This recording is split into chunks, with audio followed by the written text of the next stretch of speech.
আজকে আমরা কিছু খাবারের নাম বলবো যে খাবারের মধ্যে প্রচুর পরিমাণে ক্যালসিয়াম আছে। আমার গর্ভবতী মায়েরা কিন্তু এ ধরনের খাবার খেতে পারেন। যেমন দুধ এবং দুধের তৈরি যেকোনো খাবারে কিন্তু প্রচুর ক্যালসিয়াম থাকে। যেমন প্রতিদিন ১ গ্লাস করে দুধ খেতে পারেন, চিজ খেতে পারেন, ইয়োগার্ট খেতে পারেন। এছাড়া আপনি প্রচুর পরিমাণে সবুজ শাকসবজির মধ্যে কিন্তু ক্যালসিয়াম আছে। তার মধ্যে খুব নামকরা যেই হচ্ছে যেটা ব্রোকলি, আমরা সবুজ ফুলকপি যেটাকে বলে থাকি। ব্রোকলির মধ্যে প্রচুর ক্যালসিয়াম আছে, স্পিনাকের মধ্যে ক্যালসিয়াম আছে, ক্যাবেজের মধ্যে ক্যালসিয়াম আছে। এর মধ্যে এছাড়া আরো অনেক সবুজ শাকসবজি রয়েই গিয়েছে।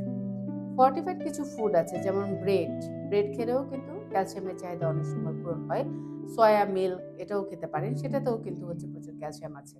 নাটসের কথা তো বলাই বাহুল্য। নাটস যদি আপনি ভিজিয়ে খান তাহলে আরো ভালো। নাটসের মধ্যে আখরোটটা আপনি নিতে পারেন। এছাড়া ছোট মাছ যেটা আমরা বাচ্চাকাল থেকে শুনে এসেছি, ছোট মাছ যদি তার কাঁটা সহ যে একটা ছোট মাছগুলো খেয়ে ফেলা যায় সেগুলোর মধ্যে কিন্তু প্রচুর ক্যালসিয়াম আছে। এছাড়া অন্যান্য অনেক খাবার তো রয়েছে। তবে গর্ভবতী মায়েদের জন্য টিপস হচ্ছে আপনি এই সমস্ত খাবার তো সাথে খাবেন, খাবারের সাথে সাথে অবশ্যই কিন্তু আপনাকে ক্যালসিয়াম নিতে হবে।